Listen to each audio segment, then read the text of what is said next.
Ok. Hola, buenas tardes, ¿cómo están, amados contactos y consiervos de toda esta maravillosa ministerio Cosecha Intercontinental? Hoy día nuevamente, los días jueves, como hoy, nos reunimos para tener esta charla, diálogo teológico. Y vamos a orar para compartir este tiempo muy especial delante del Señor. Y quiero invitar al pastor Adrián Espinosa que nos traiga una palabra de oración para continuar con todo este proyecto de vida. Pastor Adrián, adelante con una palabra de oración, por favor.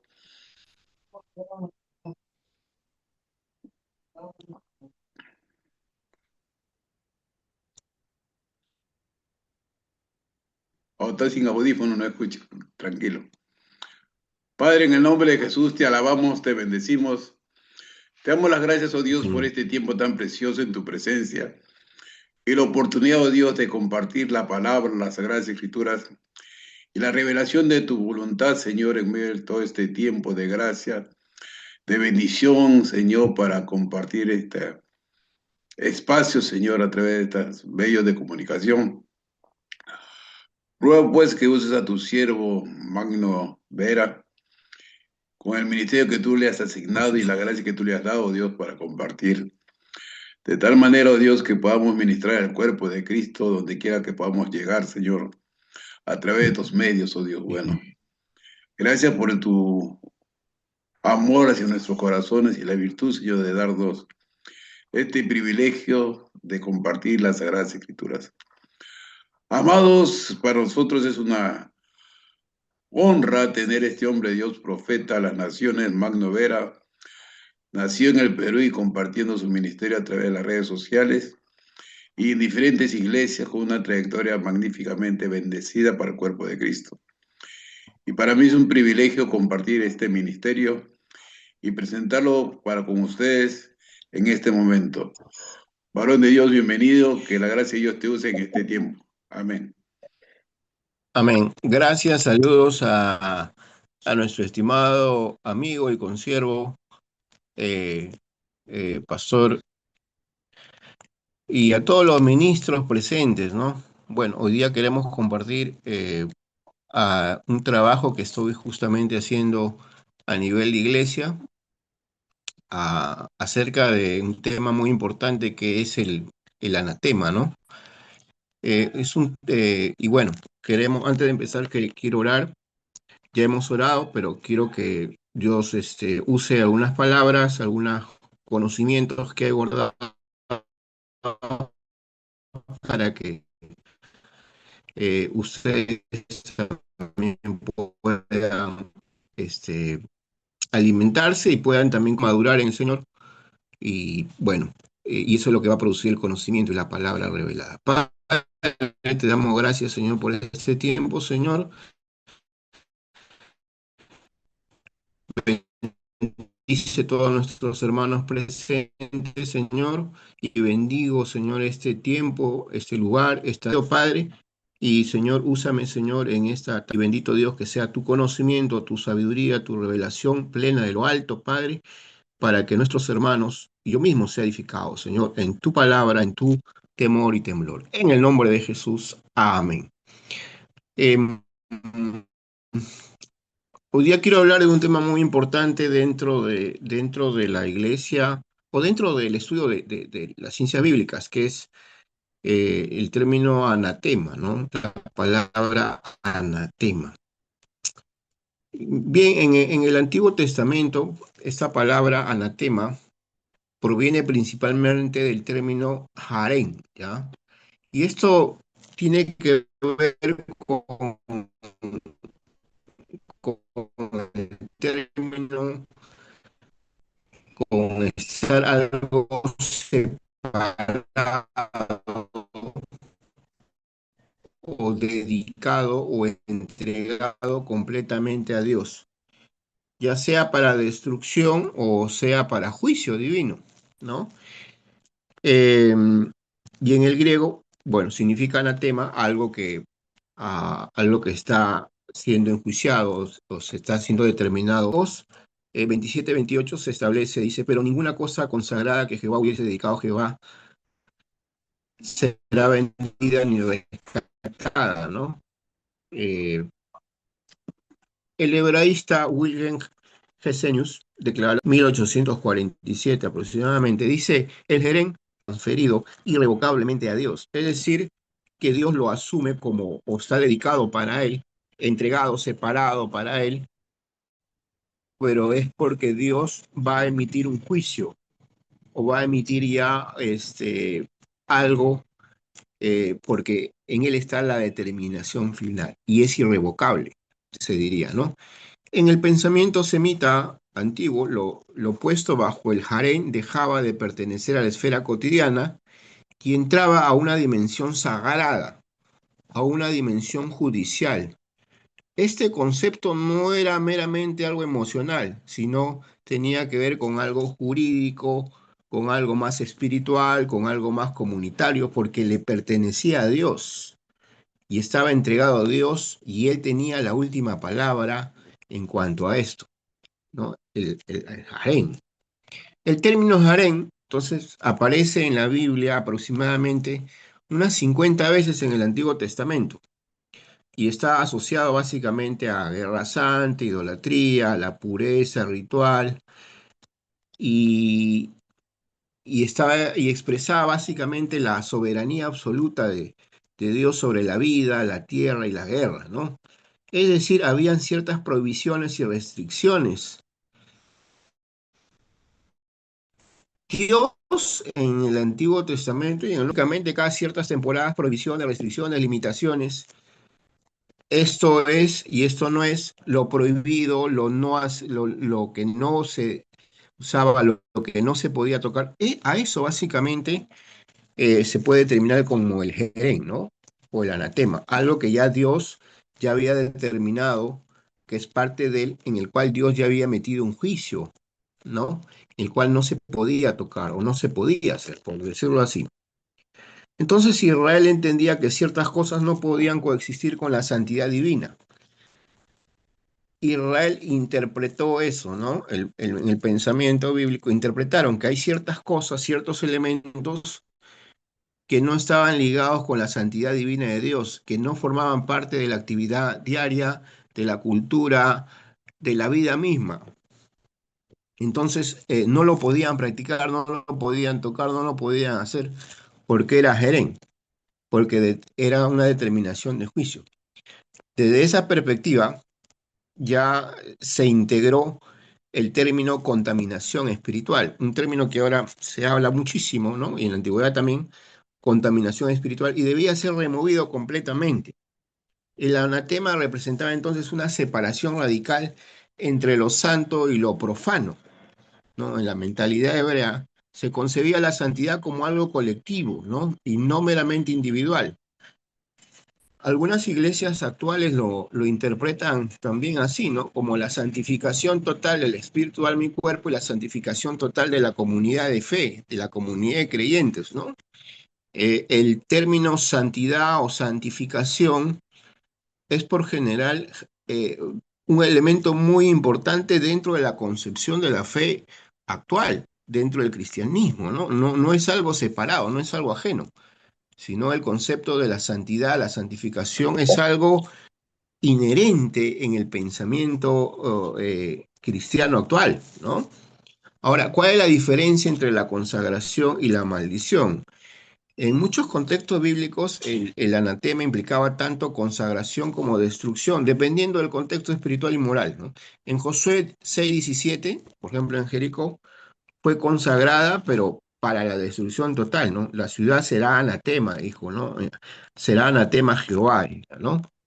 Y ahí un autor, un teólogo, Gerald von Rapp, especialista sobre todo en el Antiguo Testamento, a- hablaría y diría, pues en un libro, Holy War in Ancient Israel, en 1951, y diría, pues, la destrucción bajo el harén, o sea, el anatema, era una ofrenda de guerra dedicada exclusivamente a Dios, ¿no? Lo tomaba como una ofrenda exclusivamente dedicada a Dios. Esto significa que el anatema no siempre era una simple maldición emocional, también podía representar una entrega absoluta al juicio divino, ¿no? Era lo consagrado bajo la ley, no podía utilizarse para beneficio humano porque pertenecía únicamente a Dios y Dios lo usaba para juicio divino, ¿no? Muy interesante. Por eso habían ciertas prohibiciones en la antigüedad muy de común. Cuando tú analizas la Biblia y vemos más de 50 pasajes en el Antiguo Testamento, tú vas a ver que habían ciertos juicios sobre ciertos elementos, sobre ciertas acciones, y tú vas a poder entender tanto era la observación que Dios tenía acerca de lo sagrado y lo profano, sobre la santidad y la corrupción espiritual que había. Y eso hay que observarlo hasta ahora, ¿no? Eh, claro, bajo otros puntos y bajo otros preceptos, digamos, más actuales, ¿no? Por ejemplo, el anatema en Levítico, tanto en Levítico, Deuteronomio y Josué, diría así, ¿no? En Deuteronomio 7, 25, 26, Dios ordena destruir, por ejemplo, imágenes idolátricas y no introducir objetos malditos al hogar. El texto dice, no traerás cosa abominable a tu casa, ¿no? Un comentarista judío como Rashi escribió hacia el año de 1105 y dice, pues, y diría, quien guarda idolatría en su casa atrae contaminación para sí mismo, ¿no? O sobre sí mismo. El anatema estaba profundamente relacionado con la pureza espiritual colectiva también, ¿no? La idolatría no era vista solo como un error doctrinal, sino como una corrupción que afectaba toda la nación, ¿no? Entiéndase bien que la idolatría bajo esos conceptos no solamente era un pecado de una persona, un pecado de una familia, sino que afectaba a toda la comunidad, ¿no? En ese concepto, ¿no? O sea, el hogar era considerado una extensión espiritual del pacto familiar y comunitario, ya que se veía a la familia como parte de una comunidad, pero si había ese anatema en la familia afectaba a toda la comunidad, ¿no? La perspectiva era así en esa época, ¿no? Josué 7 muestra el caso de Acán, quien tomó objetos prohibidos, por ejemplo, de Jericó y causó derrota militar a Israel. Y aquí hay un analista, un historiador que no precisamente era cristiano, era Flavio Josefo, un famoso historiador. En su libro Antigüedades de los Judíos, el año 93 después de Cristo, diría pues que la avaricia de uno solo trajo juicio sobre todo el pueblo. Entiéndase bien. Acá el relato enseña en Josué 7 la responsabilidad colectiva dentro del pensamiento semita, dentro de ese pensamiento. El pecado privado tenía consecuencias nacionales porque Israel era visto como un cuerpo espiritual unido. Es decir, era un mismo cuerpo, un mismo sentir. Lo que Pablo diría posteriormente, ¿no? Que la iglesia de Cristo es un cuerpo espiritual unido. La concepción antigua, en el pensamiento semita antigua, ya se tenía el concepto de un cuerpo unido, de la comunidad unida. No solamente la familia, sino era toda la comunidad como un cuerpo unido, ¿no? Más adelante Pablo hablaría del cuerpo unido, de todos los ministerios y toda la iglesia unida bajo como un mismo cuerpo, pero eso no era novedad, eso ya era traído del pensamiento antes de Jesús, ¿no? Y el pecado privado pues tenía consecuencias comunitarias, incluso nacionales, como este pasaje, ¿no? Porque Israel era visto como una unidad, un mismo cuerpo, ¿no? El anatema enseñaba también obediencia radical y temor reverente delante de Dios. Era usado como un ejemplo, era usado para que se desarrolle esa reverencia y ese temor al creador del universo, ¿no? Era un método. La santidad del pueblo debía preservarse aún en tiempos de guerra y conquista, ¿no? Por ejemplo, se entendía eso, ¿no? En la llamada Guerra Santa, Israel debe entenderse dentro del contexto del antiguo Cercano Oriente, que las naciones vecinas también dedicaban ciudades o botines a sus dioses, ¿no? Después de las guerras. Era muy común que otras naciones dedicaban a sus dioses paganos, obviamente, ciudades o botines. Era muy común. Sin embargo, Israel interpretaba el Jerén o el anatema como un acto de obediencia a Yahvé, ¿no? Y no como un simple expansionismo militar. Era el cumplimiento de no tocar ciertos objetos o ciertos lugares para no caer en esa maldición, ¿no? La guerra santa hebrea, por ejemplo, estaba subordinada a la voluntad divina y el pacto, decía, ¿no? Jericó fue destruida totalmente, en fin, ¿no? Totalmente para mostrar que la victoria pertenecía exclusivamente a nuestro Dios. Y el botín no podía enriquecer al pueblo porque era considerado propiedad sagrada, propiedad, ¿no? Algo que no tenía que estar expuesto sobre otros. En el contexto semita antiguo, se extendía la guerra como un evento religioso, además de político, ¿no? Tanto inscripciones moabitas como asirias muestran algunas prácticas similares de destrucción ritual. Por ejemplo, la famosa estela de mesa mencionada en ciudades dedicadas a la destrucción en honor al dios Quemos, por ejemplo, ¿no? Y describiría una famosa escritora, Karel van der Torp, hablaría en 1999 y diría que el Jerén formaba parte de una ideología de guerra vinculada a la pureza y la soberanía divina, ¿no? Israel, sin embargo, desarrolló toda una ética monoteísta donde Yahvé era juez supremo de las naciones y el anatema funcionaba entonces como un símbolo de juicio y separación absoluta del mal. La concepción, una de las formas como se van a interpretar la Biblia, perdón, es la literatura jurídica, ¿no? La forma o el concepto cómo se ve al Dios jurídico, ¿no? Al Dios juez supremo, ¿no? Es una forma de cómo se interpreta la Biblia también, bajo algunos pasajes, ¿no? No en todos, sino en algunos pasajes. Como ven, para hablar de este tema es muy amplio, pero he querido acotar algunos puntos muy importantes solamente para causar cierta reflexión, ¿no? Cierta reflexión.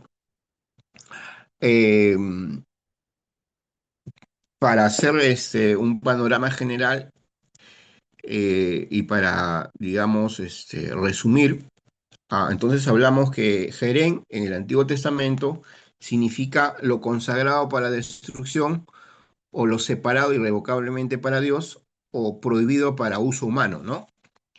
Un texto muy importante sería el Levítico 27-28, donde dice todo lo consagrado, o sea, el Jerén, será cosa santísima para Jehová, ¿no?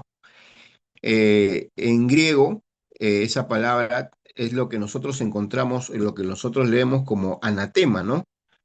Que originalmente significa ofrenda dedicada. Después significaría objeto maldito o objeto condenado. Y finalmente, la interpretación sería exclusión espiritual, ¿no? Exclusión espiritual. Parece una dualidad de conceptos, pero no. Básicamente es la separación para Dios, ofrenda dedicada para Dios, pero tiene un fin, ¿no? Tiene un fin, un juicio, porque enmarca un juicio, ¿no? Un juicio de parte de Dios. Y era parte de restrictivo, limitante para el pueblo, primeramente de Israel, y para todas las naciones, o sobre todo para Israel, porque era la forma como Dios quería llevarlos al temor, ¿no? Tenía un porqué, tenía un Itzileben, dirían algunos teólogos, un contexto, tenía tenía que ver con un propósito, como un fin, ¿no? Deuteronomio 7, 25, 26, ¿no? Y dice, y lo destruirás porque es anatema, ¿no? Haciendo un poco de exégesis, tenía que ver con prohibición de contacto con idolatría o destrucción total de objetos culturales, ¿no? En el aspecto político, esto, Israel entraría a las tierras de Canaán donde había un choque de sistemas religiosos, ¿no? Y culturales y políticos. En el contexto cultural, las religiones cananeas incluían sacrificios humanos, culto a Baal y culto a Acera, ¿no? En todo caso, Dios estaba restringiendo, estaba limitando, estaba prohibiendo, ¿no? Contactos con idolatría, ¿no? Y eso lo estaba dando estrictamente, ¿no? Josué 6:7 en Jericó y Acán, Jericó bajo Jerén o bajo juicio, bajo anatema. Acá, haciendo un poco de exégesis, significa ciudad completamente consagrada a destrucción. O sea, nada puede ser tomado, ¿no?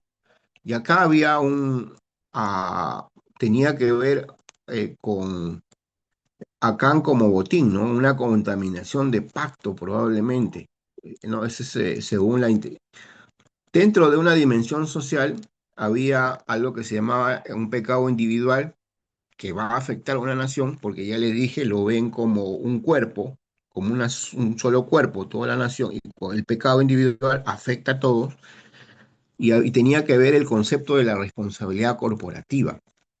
A algunos medios, algunas fuentes actuales, a nivel sociológico, a nivel económico, ah, dan el concepto más básicamente que los valores y las virtudes más desarrolladas dentro del Medio Oriente o del Oriente, hasta el día de hoy, tiene que ver con una responsabilidad social o los valores que van a beneficiarse a nivel más comunitario, ¿no?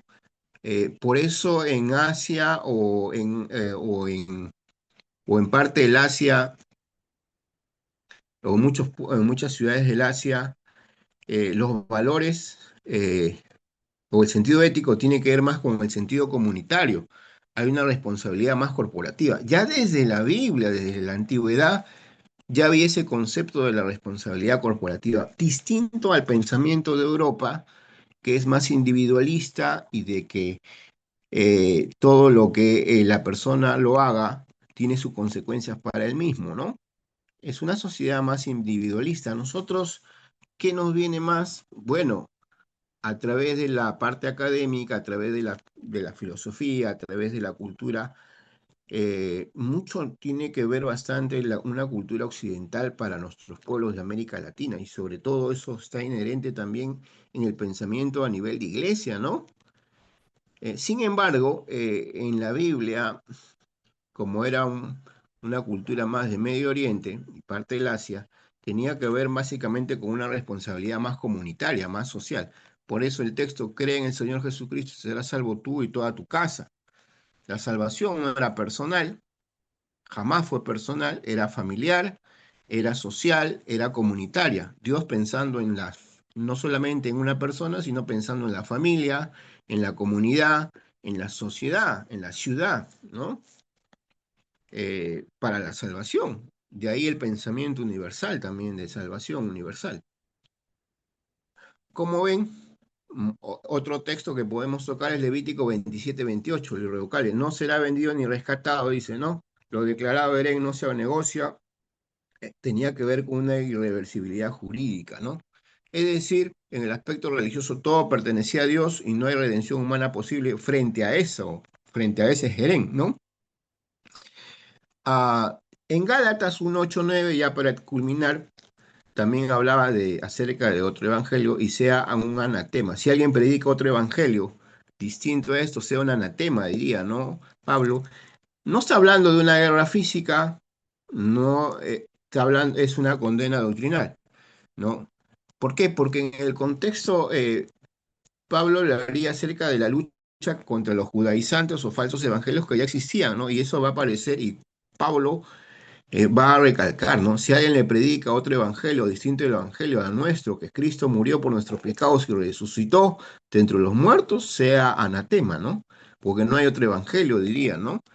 Y cuando hace esa acotación, Pablo hace esta enseñanza, se va a entender que en ese contexto ya había esas luchas de los judaizantes de esa época, los falsos evangelios que ya habían, y los falsos cristos que ya habían aparecido, ya había, antes de Cristo, ya habían falsos cristos, algunos hablan de 300 falsos cristos antes de Cristo, y posteriormente, pues no sé cuántos hay hasta el día de hoy, algunos hablan de 20, otros de 30 o 25, no se sabe en realidad en la academia.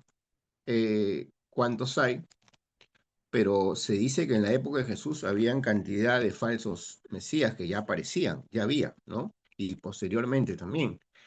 Entonces, en el contexto, para culminar, Romanos 9:3, también hablando acerca del anatema como sacrificio, ¿no?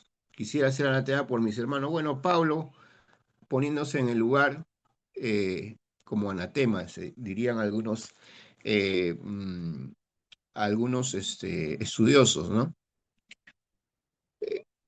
Eh, para concluir, eh, se sabía que Dios había establecido pactos o alianzas o lo que se conoce como Berit, y tenía que ver básicamente con una obediencia colectiva para formar una santidad comunitaria. Se conocía que la interpretación en el pensamiento bíblico era que Dios era juez único y soberano y tenía que ver algo que se llamaba el monoteísmo ético, ¿no? O sea, Dios soberano y rey sobre todas las naciones del mundo, pero sin embargo habían ciertas restricciones como, ¿por qué? Porque Dios quería cuidarlos acerca de la amenaza, de lo que significaba la idolatría o esa oscuridad espiritual que había con la idolatría, quería cuidar la pureza o el ritual comunitario, quería separar la santidad de lo profano, eh, eh, a- hablaban acerca de la expulsión del impuro, también se podía trabajar la disciplina estricta, se podía afirmar eso, y también podía entender lo que era la luz de las tinieblas, ¿no? Lo que significaba eso. Conociendo este término anatema podemos distinguir eso, ¿no? Podemos distinguir eso. ¿Cómo lo podemos llevar para la iglesia actual? ¿De qué manera nos sirve finalmente este tema para la iglesia actual? ¿Cómo aterrizamos, en otras palabras? Bien, acá el pensamiento básicamente para la pastoral debería ser pues llevarnos a una consagración total, apartarnos de todas las mezclas espirituales que hay o todo lo que va a contaminar con nuestra vida espiritual. Hay una separación para Dios clara y apartarnos de todo lo que pueda contaminar a nuestra vida espiritual. Hay una separación incluso doctrinal, no solamente de acción, también doctrinal. Hoy día hay mucha mala información sobre el conocimiento bíblico, sobre enseñanzas bíblicas, y hay como mezclas. Entonces, eso también puede significar anatema, como diría Pablo, ¿no? En Gálatas. La protección del pacto con Dios, la protección de una vida santa con Dios, la protección de una vida en comunidad, en familia con Dios, teniendo principios clave del cristianismo, no contaminarse con otros, eh, una cohesión comunitaria, o sea, nuestra vida en comunidad, siendo un ejemplo para nuestra comunidad, la contaminación con ellos también podría incurrir en ciertas prácticas prohibidas para Dios, prohibidas por Dios. Eh, la exclusión de lo peligroso, ¿no? De lo que es legal y lo que no es legal, ¿no? Incluso dentro de términos legales del derecho, ¿no? Lo legal y lo ilegal. ¿De qué manera el cristiano está siendo correcto legalmente, ¿no? Está aportando a su nación, está cumpliendo con todos los principios, las leyes impuestas por cada estado, por cada nación? Entonces hay que recapacitar, reflexionar en esos tiempos, ¿no? La ganancia correcta y la ganancia incorrecta, la economía correcta y la economía incorrecta. ¿Estamos siendo correctos con los ingresos económicos que tenemos? ¿Es válido? ¿Es legal? ¿Es o todavía hay cosas que subsanar y hay cosas que legalizar? Y en el concepto de la espiritualidad, la santidad radical y no una mezclarse con otros tipos de rituales o otros tipos de formas de vida, ¿no? Que puede ser, digamos, perjudicial para nuestra vida como cristianos, ¿no? Yo diría eso para culminar, para aterrizar. Bueno, muchas gracias. Abierto a las preguntas de nuestro público. Gracias, estimado pastor. Gracias a vos, que Dios te siga usando, que Dios te siga utilizando. Vamos a Ujú. abrir la sala. para charlar al Amén. grupo que estamos acá presentes en la plataforma. Ujú. Invitamos a la hermana Rosa. Hermana Rosa, buenas tardes. Dios te bendiga, bienvenida. Aleluya.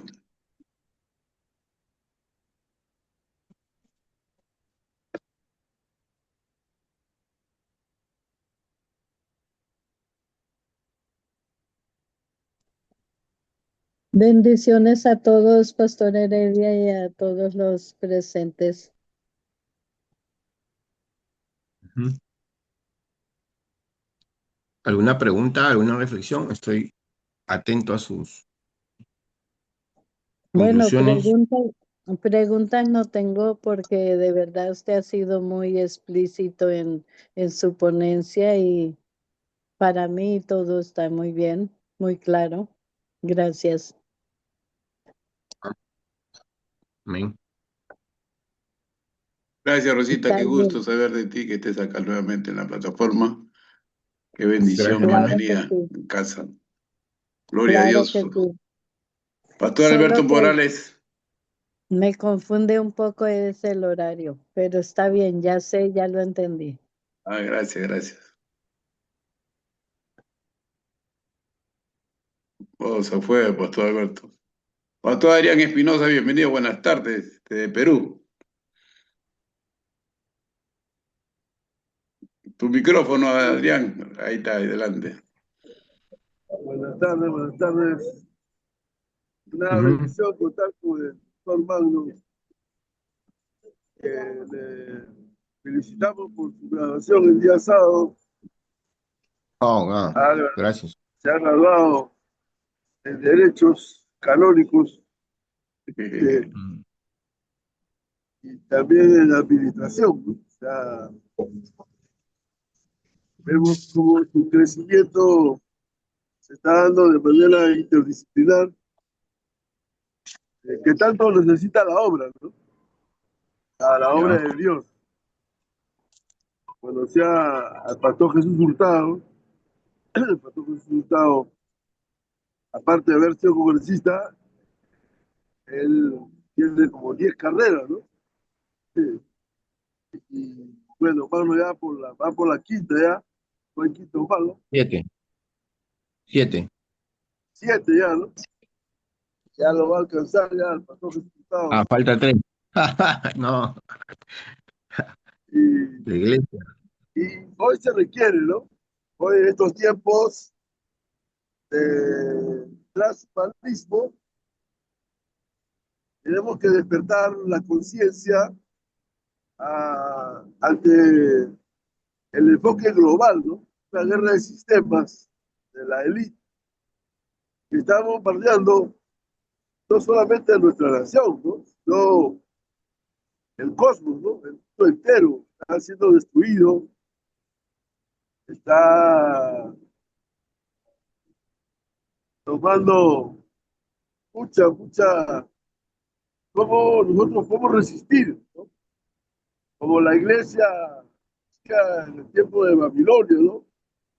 Con Daniel o en el caso de Egipto con José, o en los tiempos de Jesús, ¿no? Frente al imperio romano, cómo Jesús podía resistir con ese mensaje del servicio, ¿no?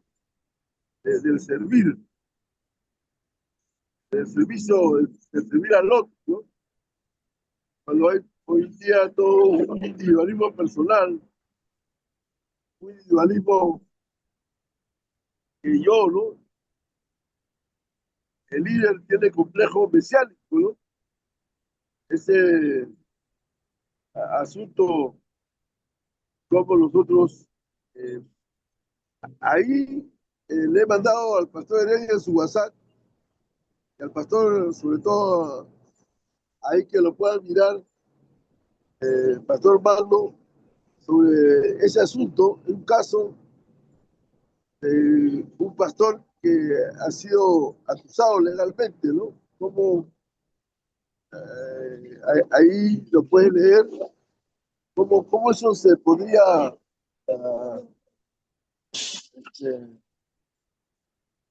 considerar, ¿no? Si ahí lo pueden leer, Es cortito nomás, ahí el anuncio. Y entonces, como ya que el tema se trató del anatema, ¿no?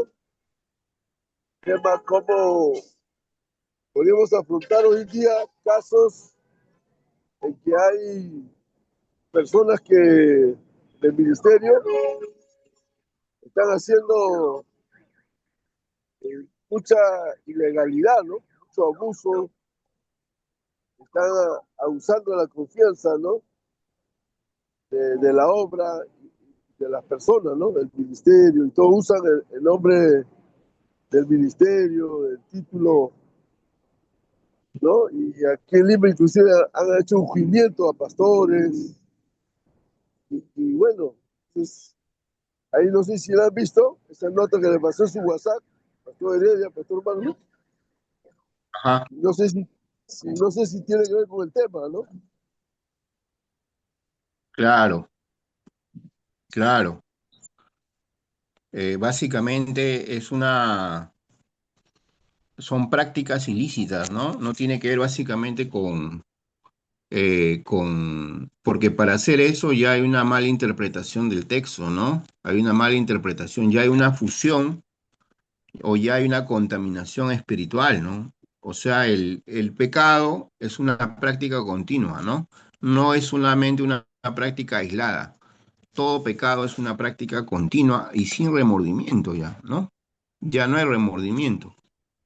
Y ahí ya va a afectar, ya hay una contaminación espiritual, ¿no? Va a haber una contaminación espiritual. Afecta, claro, la mala práctica de una persona va a afectar a toda la comunidad, mira, ¿ves? Ya va a afectar a toda la comunidad. Eh, Anatema tenía que ver con prohibición, limitación de ciertas cosas o ciertos objetos o ciertas, ¿no?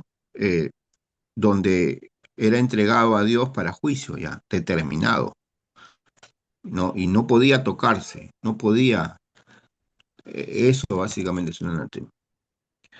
Eh, la contaminación espiritual o la práctica o la mala práctica espiritual es una forma como la interpretación que se da, por ejemplo, de honra ama a Dios sobre todas las cosas. En hebreo significa por sobre todas las cosas que tu vida misma exalte el nombre de Dios. Que por sobre todas las cosas, tus acciones, tus palabras, exalten el nombre de Dios. Eso se llama amar a Dios sobre todas las cosas. Cuando tu vida, tus palabras, tus actitudes exaltan a Dios. Es decir, ten cuidado de cómo llevas tu vida delante del impío, ¿no? Eh, esa, eso significa honrar a Dios, amar a Dios. La forma como uno llevamos nuestra vida delante, no solamente del cristiano, sino del inconverso mismo. Eso se interpreta como amar a Dios sobre todas las cosas. Magno, cuando hablamos del apóstol Pablo, ¿no? En Gálatas, donde Mm, habla sobre el anatema, ¿no? Sobre el expositor de la palabra, mm, habla de anatema, ¿no? Como maldiciendo a esos expositores por el mensaje ujú. también que están llevando a cabo, ¿no? Dentro de la comunidad cristiana y la que están contaminando, ¿no? Pablo, Claro. Pablo Mm, habla de esas personas como malditos por su actitud del mensaje que llevan, ¿no? Porque están transgiversando el mensaje de las buenas nuevas, ¿no? Entonces claro. Ahí- su propio mensaje es una maldición para los mismos oyentes. Exacto. Hay una contaminación espiritual. Va a causar una contaminación, no solamente el mensaje, sino la vida misma. Mira qué tan importante es transmitirnos el mensaje de vida a través de nuestra conducta, lo que hablaba el pastor, ¿no? No solamente el mensaje, sino la vida. En ese contexto, Pablo estaba hablando refiriéndose a los judaizantes de su época, y a las otras posiciones que habían, desmereciendo la figura de Cristo como Mesías. Se estaba refiriendo Pablo al contexto de su tiempo y eso, interpretándolo de buena manera, de buena fe para estos tiempos, es las probables fallas o faltas o las probables malos formas como se está llevando el Evangelio, ¿no? Eso también puede implicar contaminación espiritual para toda persona que de buena fe se va a acoger a una comunidad de fe, a una comunidad cristiana en todo el mundo, para llevar una buena práctica cristiana y este tipo de mensajes o este tipo de enseñanzas o las malas formas como se ven, cómo lo van a ver, va a llevar a una contaminación espiritual de ese nuevo creyente, ¿no? Y eso es muy peligroso, ¿no? Eso es muy peligroso, ¿no? Por eso el padre diría en una, cuidado con hacer caer, ¿no? Algunos de nuestros pequeños, puede ser tu actitud o algo, ocasión de caer a estos pequeñuelos, ¿no? Mejor eh, y hace un juicio, ¿no? Juicio, mira, está implicando algo, ¿no? Un juicio. Y eso tenía que ver, estaba ligado a algo que se estaba formando como podría ser una contaminación espiritual, un anatema, ¿no? Viéndolo desde ese punto de vista, tiene una lógica porque Jesús va a emitir un juicio, ¿no? Yo diría que la vida del cristiano es una predicación andante, Ah, porque del testimonio que demos depende de que otros crean. amén, amén, claro. Sí, sí, sí, es verdad, O sea, es verdad, ¿no? El testimonio, la manera de vivir, ¿no? Nuestra o manera sea, de vivir somos cartas abiertas, dice Pablo, no somos leídas por el mundo, ¿no? claro, No claro. necesariamente hay que hablar, muchas veces habla más nuestro diario vivir que un sermón de cuánto tiempo. Amén, amén. Claro, claro, sí, era muy común en aquella época las cartas, los libros, era muy común, ¿no? Y por eso Pablo diría cartas abiertas, porque era un elemento o una actividad muy común dentro de la sociedad de su tiempo, ¿no?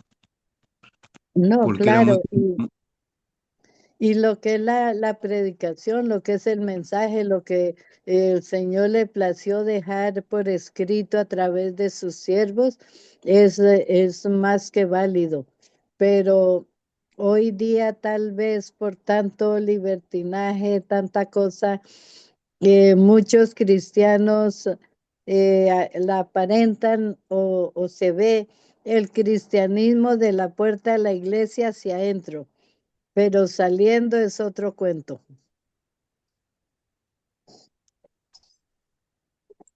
claro, ahí básicamente tiene que ver con que la predicación dentro de la iglesia actual es muy emocional, es muy bajo en cuanto a profundización de la Biblia, en cuanto a la profundización, la investigación, y es más emotiva, más ligado al coach, ¿no? Como a trabajar en las emociones, ¿no? El coach tiene que ver con las emociones. Los coaches trabajan a nivel emocional para alcanzar un objetivo, pero los psicólogos clínicos trabajan el comportamiento desde el pensamiento, desde la reestructuración del pensamiento, el lenguaje y la sanidad emocional. Algo que la Biblia básicamente tiene puntos muy claros para un cambio de pensamiento, un cambio de lenguaje y una sanidad emocional para un cambio de conducta. O sea, es muy profundo, muy profesional. Yo diría, Ujú. muy terapéutico, muy profesional. La Biblia, muy científico también diría, para ese cambio de conducta en el ser humano. Es clave la reestructuración desde el pensamiento, desde el lenguaje, desde la sanidad emocional como persona, como ser humano, la dignidad, el respeto a cada persona, a cada ser humano, es clave, ¿no? Es clave. Y eso va a influenciar en el cambio de conducta, ¿no? y eso se requiere. Entonces, cuando vemos malos cambios de conducta, o no hay un cambio en el lenguaje, en el pensamiento, en la conducta, o no, o ves una persona herida, aún tú vas a ver que tiene que ver básicamente el aporte o la construcción desde la iglesia o desde su comunidad y cómo están formándolo, ¿no? Si lo están formando en una predicación solamente emocional y solamente la música y la parte emocional con un texto, dos textos o el relato de su experiencia, va a ser muy básico y no muy profesional para poder transformar todo este cuerpo, a todo este ser humano que va a tener que ser transformado. Entonces, el método me parece que no está haciendo muy bien, no está dando muy buenos resultados. Es el método, es la forma que lo están llevando, no está dando buenos resultados en la iglesia de hoy, creo yo modestamente. Yo diría que hay varios puntos y esto es algo muy profundo que tratar, porque mucho también depende del hogar donde venimos. Ujú. Entonces, el hogar es la primera escuela y luego vamos a ver de qué padres venimos, qué culturas hemos tenido, de dónde Dios nos ha sacado por su misericordia. Y claro, cada quien es un mundo que escucha, que oye, que ve, que siente, que todo lo que se trate de aprendizaje, pero igual sí constituye una vida sana, depende del hogar, la sanidad del hogar de donde venimos, nuestros padres, nuestros abuelos, qué enseñanza nos han dado, porque mucha gente no tiene acceso o no quiere tratar con un psicólogo, un psiquiatra, porque creen que si van a una conferencia es porque los tratan de locos. Y no se trata de eso, se trata de aprender, de cómo reconocer también nuestros propios errores. Y en la iglesia, claro, le pueden predicar muy bonito, claro que sí, y una buena doctrina. Claro que sí, yo lo entiendo y eso, pero es muy diferente tratar individualmente con cada persona, porque somos mundos diferentes.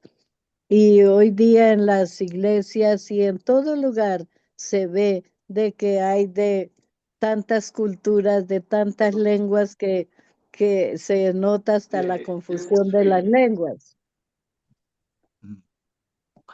Eh, Claro, en- ¿Me estás se, se, hablando? Perdón, no te escuché. Ah, sí, quería ver si ya podía coger el platito. Sí, vete, ve. Sí. Sí, sí. se prevé, Perdona. se No, prevé que para estos tiempos se tiene que hacer un trabajo mancomunado entre la iglesia y los padres de familia porque estas eh, generaciones que se están formando desde la niñez, tiene que haber un trabajo desde la niñez, desde la infancia, desde los primeros años, porque ahí es la clave y ahí es la base. Y los padres deben ser los primeros en aprender la Biblia y los primeros en darle esos estudios a sus hijos, ¿no? Que ellos reflexionen, mediten todos los días. No es necesario que vayan solamente los domingos a la escuela bíblica, sino ese trabajo se hace a diario y permanentemente desde muy pequeños los padres y así evitan cuando crezcan problemas mayores.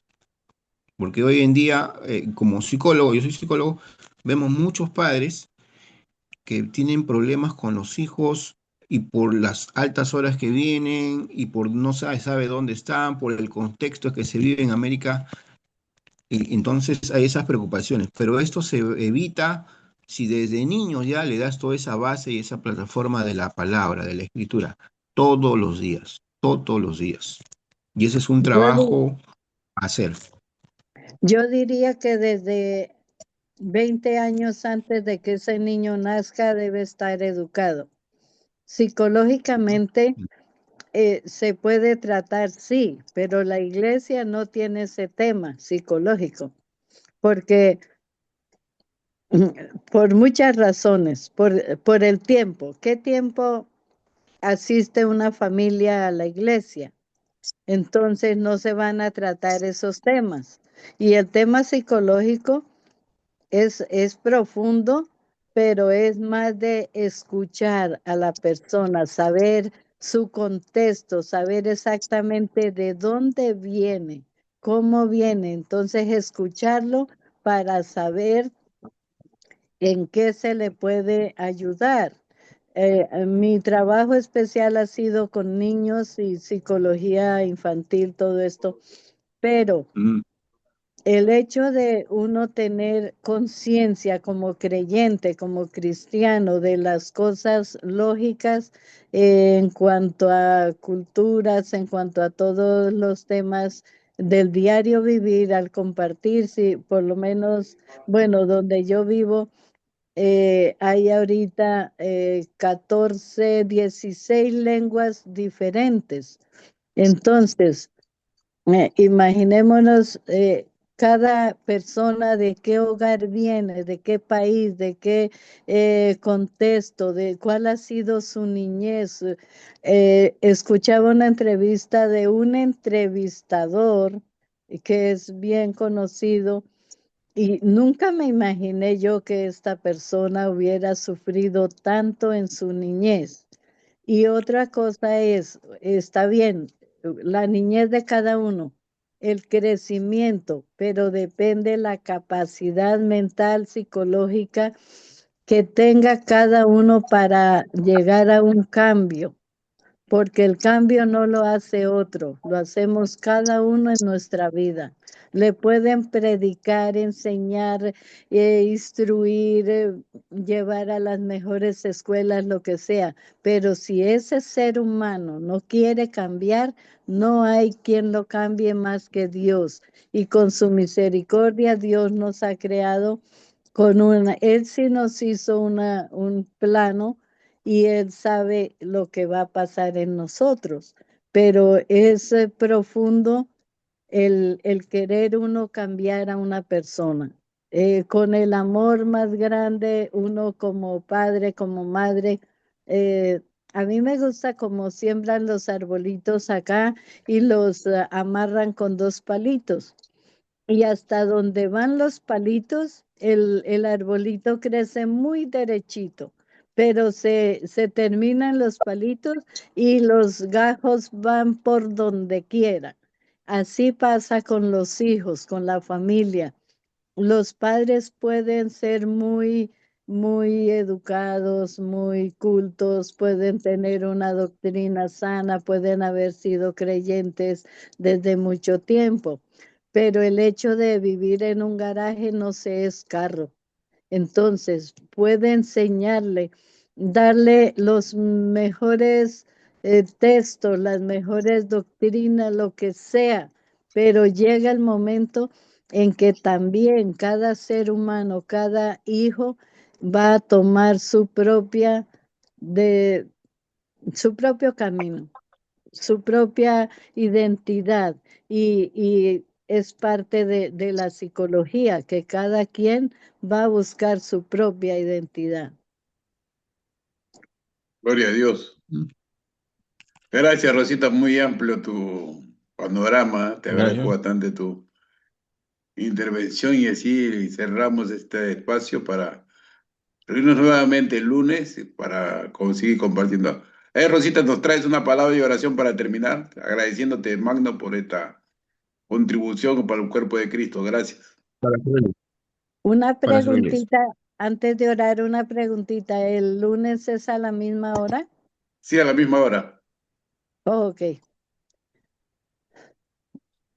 Nuestro buen Padre y amado Dios, estamos delante de ti para agradecerte por cada uno de los que han tomado parte en esta tarde, en esta ponencia. Señor, bendice al pastor, bendice al pastor Heredia también, Señor, a todos y cada uno, sus familias, Padre amado. Estamos delante de ti confiados en ese amor tuyo, en esa misericordia, poniendo a nuestros hijos y familiares delante de ti, Señor, reconociendo que estamos viviendo en momentos difíciles y momentos complicados, pero Padre, nada es imposible para ti. Glorifícate, Rey de Reyes y Señor de Señores, en el nombre de Jesús. Amén. Amén, amén. Gracias, Dios le bendiga. Nos vemos el lunes. Bendiciones, feliz semana, fin de semana. Saludos. Amén. Saludos.